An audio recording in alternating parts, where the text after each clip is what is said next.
dalam 4 bulan antibodi itu akan turun. Ya, mungkin kadang-kadang tidak sampai 4 bulan ya, Bapak Ibu semua, mungkin saja antibodi itu dalam 2 bulan juga sudah turun. Itu yang pertama yang kita lihat. Kalau itu terjadi, berarti kita tidak punya proteksi lagi dong, berarti kita harus divaksinasi lagi. Nah, kalau itu terjadi, berarti kita akan divaksinasi setiap 4 bulan paling tidak. Nah, itu artinya kan. Nah, ini konsep yang harus kita luruskan. Nah, saya menggunakan basis saya dari, kalau saya bilang, dari kitab sucinya imunologi. Ya kan? Kitab sucinya imunologi itu atau acuan lah, referensinya lah untuk imunologi itu adalah buku-buku karangan Geneway, itu buku imunobiologi, atau buku karangan Basic Imunologi karangan Abul Ka'abas, atau buku karangan imunologi karangan Royd. Nah, itu buku-buku yang jadikan sebagai referensi kita untuk berbicara mengenai imunologi vaksin. Itu dasarnya gitu ya. Karena saya banyak bergerak di bidang molekuler dan imunologi penyakit infeksi.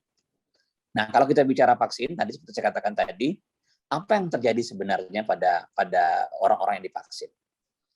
Orang-orang divaksin adalah kita masukkan bakteri yang dimatikan, kita masukkan protein virus, atau kita masukkan komponen materi genetik daripada virus, ya kan? Nah, atau ya kan kita masukkan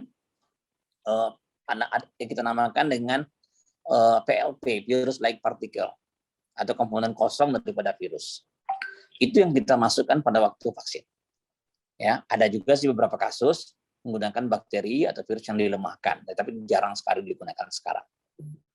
Nah, jadi bisa menggunakan menggunakan materi genetik, bisa menggunakan protein virus, bisa menggunakan virus yang dimatikan. Kayak Sinovac menggunakan virus yang dimatikan. Nah, pertanyaannya adalah pada waktu kita menginjeksikan itu, ya, apa yang terjadi? Yang terjadi, tubuh kita akan membentuk sistem imun. Ya, karena tujuan vaksin adalah untuk membentuk sistem imun sehingga kita bisa siap menghadapi virus yang masuk atau patogen yang masuk. Nah, itu tujuan kita divaksin. Pertanyaannya, pada waktu vaksin masuk, apa yang terjadi? Maka tubuh kita, kalau saya katakan, ada sel-sel dalam tubuh kita yang kita namakan sebagai antigen presenting cell. Ya, ada sel-sel dalam tubuh kita yang kita namakan sebagai antigen presenting cell. Kemudian sel-sel ini tujuannya adalah antigen-antigen atau protein-protein atau virus yang masuk akan ditangkap oleh sel ini. Semuanya akan ditangkap oleh sel ini. Kemudian dipresentasikan, diperkenalkan, istilah yang mudah dipahami Pak Ibu ya. Nah, kalau istilah sistem imun yang sebenarnya kita namakan saya sebagai sistem imun adaptif. Nah, sistem imun adaptif ini saya pelan-pelan aja terdiri dari 2 sel B dan sel T. Jadi sekali lagi saya ulangi, pada waktu kita dikasih vaksin, maka partikel-partikel atau bahan-bahan tadi akan ditangkap oleh sel-sel yang berfungsi untuk memperkenalkan protein tadi, virus tadi kepada sel-sel imun yang sebenarnya. Sel imun yang sebenarnya itu adalah sel B atau sel T. Sel-sel yang memperkenalkan itu kita namakan dengan sel APC atau antigen presenting cell. Nah, sampai situ dulu cerita kita. Kemudian setelah diperkenalkan, maka terjadi aktivasi daripada sel T dan sel B. Terjadi aktivasinya. Diaktif dia. Nah, sel T yang aktif akan menghasilkan 2 komponen. Sel B yang aktif akan menghasilkan juga 2 komponen. Sel T yang aktif, dia menghasilkan komponen yang dinamakan dengan komponen T memori, T pengingat, dan T efektor. 2. Sel B juga begitu, menghasilkan sel B pengingat, sel B memori, dan sel B efektor. Apa gunanya sel T atau sel B efektor tadi? Gunanya adalah supaya partikel-partikel yang kita masukkan itu dieliminasinya, dibuangnya, dirusaknya, dihancurkannya. Selesai sampai di situ. Tapi yang tertinggal, ya kan? Yang tertinggal adalah sel T atau sel B pengingat. Nah, kita tanya lagi, sel B ini apa sih mekanismenya, bagaimana sih mekanismenya? Sel B ini menghasilkan antibodi. Jadi antibodi itu dihasilkan dari sel B. Dari sel B efektor tadi menghasilkan antibodi. Nah, antibodi ini yang terbentuk. Nah, jadi kalau begitu bagaimana caranya membunuh daripada bahan-bahan yang kita masukkan tadi? Apa virus yang dimatikan dan sebagainya? Dua-dua mekanisme terjadi. Sel T pengingat bekerja, sel B efektor bekerja, sel T efektor juga bekerja.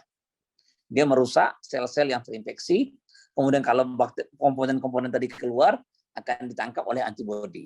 Antibodi caranya adalah dengan cara menetralisasinya. Netralisasi itu artinya membungkusnya, sehingga tidak bisa menempel pada reseptornya. Nah, itu poin pertama yang penting. Berapa hari yang dibutuhkan waktu untuk itu? Dibutuhkan waktu sekitar 7 hari. Jadi, kalau orang menilai, kalau kita menilai efektivitas vaksin, ya nilai dari antibodinya yang pertama, dari aktivitas sel T-nya yang kedua. Kita nilai kedua-duanya.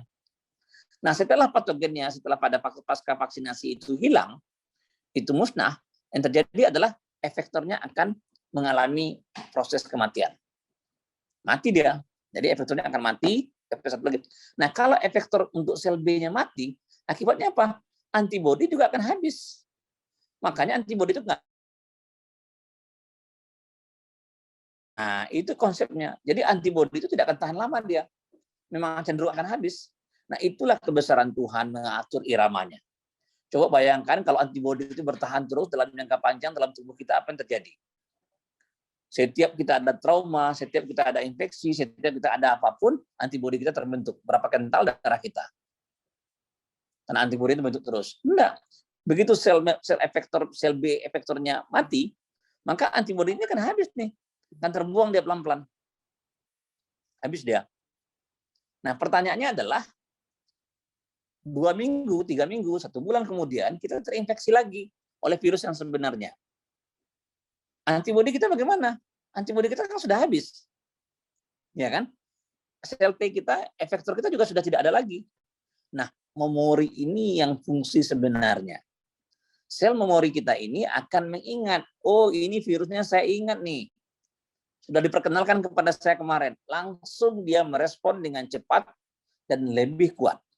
Kalau sel B-nya langsung menghasilkan antibodi lebih cepat dan lebih kuat. Ya kan? Kalau sel T-nya langsung memberikan respons seluler yang lebih cepat dan lebih kuat. Sampai ya kedua-duanya patogen virus yang masuk tadi bisa dieliminasi. Nah, itu prosesnya di situ. Kejadiannya di situ. Jadi tidak perlu kalau gitu apakah ada gunanya antibodi yang sudah habis tadi? Tidak ada masalah karena ada sel memori atau sel pengingat yang akan menghasilkan antibodi baru yang lebih cepat dan lebih banyak dibanding yang dihasilkan di awal. Nah, konsep imunologinya seperti itu. Jadi jangan takut kita. Oh, bagaimana orang yang sudah divaksin masih terinfeksi juga? Pertanyaannya kan gitu kan. Kenapa orang divaksin masih terinfeksi juga? Ternyata sel pengingat tadi, sel memori tadi tidak ingat dia. Dia hanya ingat tentara kalau berasal dari negara A, dia ingat, oh ini negara A. Tapi kalau masuk negara B, dia tidak ingat lagi. Jadi kalau masuk virus COVID, varian yang lain, dia lupa. Nah, kalau itu terjadi, kita terinfeksi lagi, terbentuk lagi sel memori baru terhadap virus yang baru masuk. Jadi, memori itu pengingat. Jadi dia akan merekam. Oh, ini saya kenal nih, ini saya kenal. Kalau masuknya berbeda, varian virusnya lain, oh, tidak kenal lagi. Makanya kita terinfeksi. Nah, berapa lama ini akan berlangsung seperti ini? Nah, ini akan berlangsung cukup lama. Mungkin sekitar 3, 4, atau 5 varian. Setelah itu, mereka akan kenal semuanya. Jadi, akan terbentuk banyak jenis sel memori pada kita. Nah, ini menjadi justifikasi kenapa WHO mengizinkan orang yang sudah terinfeksi itu tetap boleh divaksin. Dasarnya itu. Karena pada waktu terinfeksi, dia mungkin sel memorinya hanya ingat pada virus A, pada waktu divaksin dia ingat dengan virus B. Dasarnya itu. Kenapa kita boleh divaksin dua jenis merek? Dasarnya juga itu. Untuk membentuk variasi daripada sel memori.